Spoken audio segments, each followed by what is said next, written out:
Do you ever wonder why you settle for good enough when you know you're capable of extraordinary? Why you choose the safe job over the dream career, the comfortable relationship over passionate love, the predictable life over the adventure you crave? You think it's because you're being practical or realistic, but Freud discovered something much darker. You're literally addicted to mediocrity. Your brain gets a dopamine hit from staying average because average feels safe, predictable, and familiar. Excellence requires uncertainty, risk, and the possibility of failure, and your primitive brain interprets those as threats to your survival. Right now, you're probably thinking of all the reasons why you can't be extraordinary.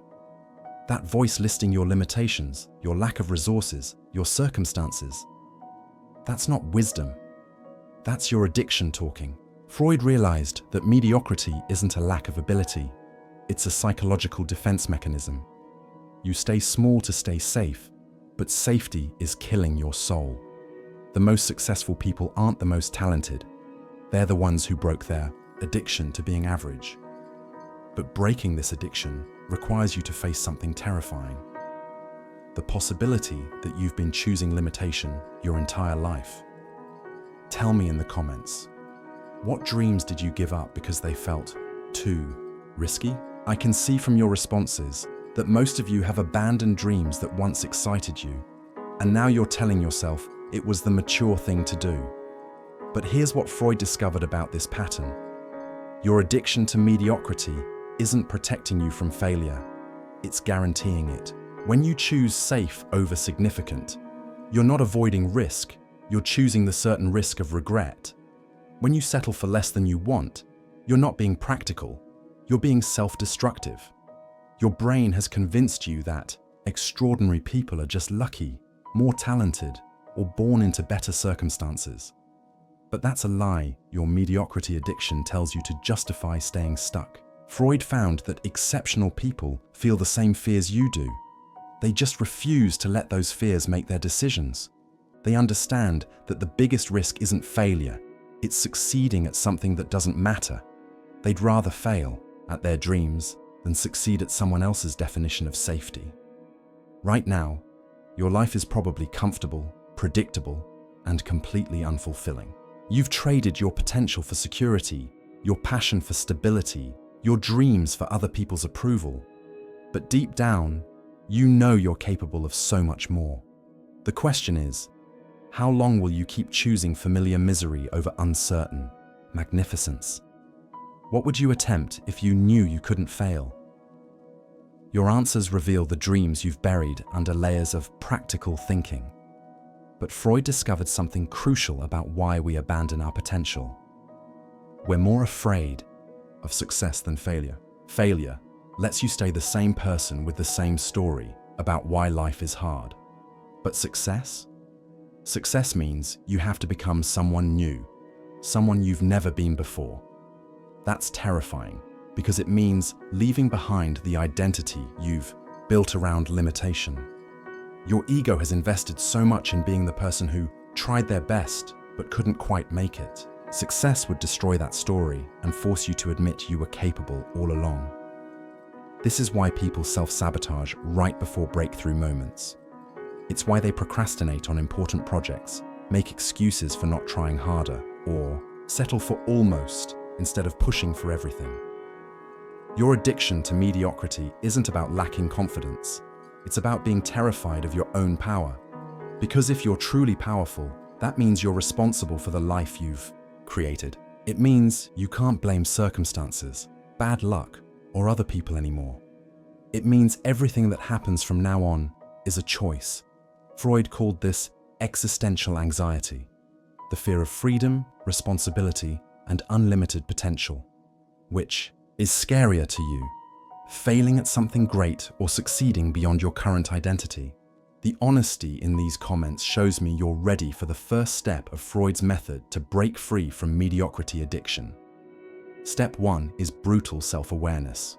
You have to admit that your current life is a choice, not a circumstance. Every day you wake up and choose safety over growth, comfort over courage, certainty over possibility.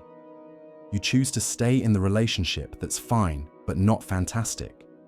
You choose to keep the job that pays bills but kills your spirit. You choose to live the life that looks good on paper but feels empty in your heart. This isn't happening to you. You're creating it. And you're creating it because some part of you believes you don't deserve better, can't handle better, or aren't worthy of better. Freud discovered that mediocrity is always a symptom of low self-worth, dressed up as practicality. You don't pursue your dreams because you don't believe you can achieve them. You don't take risks because you don't trust yourself to handle the consequences. You don't go for extraordinary because you don't think you are extraordinary. But here's the truth that will change everything. You don't become extraordinary and then deserve an extraordinary life. You start living like you deserve an extraordinary life and then become extraordinary. The transformation happens through action, not through thinking. What extraordinary action could you take today that would prove to yourself you're ready for more? I can see from your responses that you're starting to understand, but many of you are asking, how do I actually start believing I deserve more? This brings us to step 2 of Freud's method. You have to trace your mediocrity addiction back to its source. Somewhere in your past, you learned that being exceptional was dangerous. Maybe you were told not to get too big for your britches. Maybe you saw successful people get torn down or attacked. Maybe you were taught that humility means staying small and pride means wanting more. These early experiences created neural pathways that now automatically trigger whenever you try to rise above average. Your brain literally perceives excellence as a threat because it associates visibility with vulnerability. This is why you dim your light around others, why you downplay your achievements, why you feel uncomfortable when people praise you. You learned that standing out meant standing alone, so you choose to blend in even when it's killing you inside. But here's what Freud understood. Those early experiences created a false equation in your mind. You think exceptional equals isolated, successful equals hated, powerful equals dangerous. But that's only true if you're around people who are threatened by growth. The truth is, mediocre people hate excellence because it reminds them of their own unused potential. But extraordinary people celebrate it because they recognize a fellow traveler on the path of growth. What early experience taught you that being exceptional was dangerous or bad? Your childhood stories reveal exactly why you learned to play small. But now comes step 3 of Freud's method, the most challenging part. You have to choose courage over comfort consistently until it becomes your new addiction. Freud discovered that all human behavior is driven by addiction. The question is what you're addicted to. Right now, you're addicted to the familiar feelings of mediocrity, the comfort of low expectations, the safety of blending in, the predictability of average results. But you can become addicted to different feelings, the excitement of growth, the satisfaction of excellence, the joy of pushing your limits. The key is understanding that breaking any addiction requires you to feel uncomfortable for a period of time while your brain rewires itself. When you start pursuing excellence, you'll feel anxious, exposed, vulnerable. Your old programming will scream at you to go back to safety. But if you push through that discomfort consistently, something magical happens. Your brain starts to crave growth instead of stagnation. You become addicted to becoming better instead of staying the same. Every time you choose excellence over average, you strengthen the neural pathways of greatness. Every time you take a risk instead of playing it safe, you prove to yourself that you can handle uncertainty. Every time you go for extraordinary instead of settling for fine, you rewire your identity. What's one area of your life where you could stop accepting good enough and start demanding excellence? I can see from your comments that you're identifying areas where you've been settling. But here's what Freud discovered about sustainable change. You can't transform your entire life overnight without overwhelming your nervous system. The secret is to pick one area and become relentlessly excellent at it, while letting that success spill over into other areas. Maybe you choose to be extraordinary in your health. You stop accepting a body that's fine and start creating one that's phenomenal.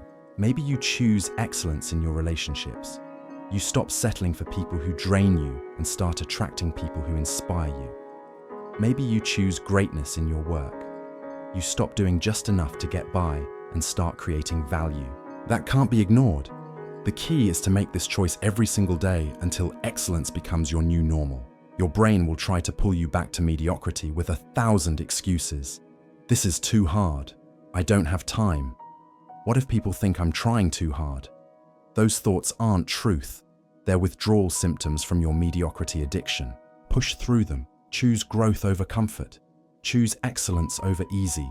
Choose extraordinary over acceptable. Remember, the pain of discipline weighs ounces, but the pain of regret weighs tons. Every day you choose mediocrity, you're choosing to live with the regret of unused potential. What will hurt more? The temporary discomfort of growth or the permanent pain of settling for less than you're capable of? Your responses show me that you're ready to make the shift, but Freud warned about something that sabotages most people right here: the opinions of others. When you start pursuing excellence, people around you will have reactions. Some will be inspired and supportive. Others will be threatened and critical. They'll call you changed, too ambitious, or unrealistic. They'll remind you of past failures and predict future ones. This isn't about you, it's about them. Your growth makes them uncomfortable with their own mediocrity. Your excellence reminds them of their own unused potential. Your courage highlights their own fears. Freud understood that not everyone wants you to succeed because your success challenges their excuses for staying stuck. You have to be prepared for relationships to change as you change. Some people will grow with you, others will try to keep you small, and some will fall away entirely. This is painful but necessary. You can't upgrade your life without upgrading your circle.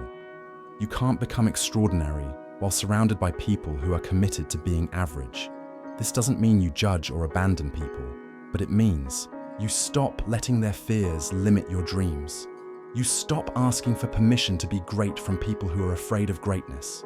You stop seeking approval for your ambitions from people who have given up on theirs. Who in your life would celebrate your extraordinary success, and who would try to talk you out of it?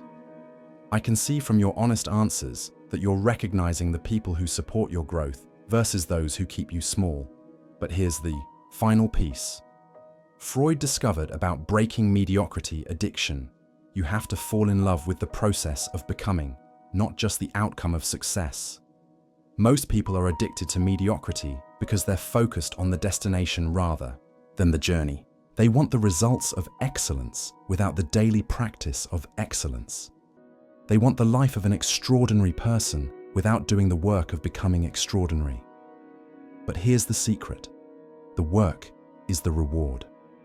The person you become while pursuing greatness is more valuable than the greatness itself. Every time you choose growth over comfort, you're not just building external success, you're building internal strength. Every time you push through resistance, you're not just achieving goals, you're developing character. Every time you refuse to settle, you're not just creating better results, you're creating a better version of yourself.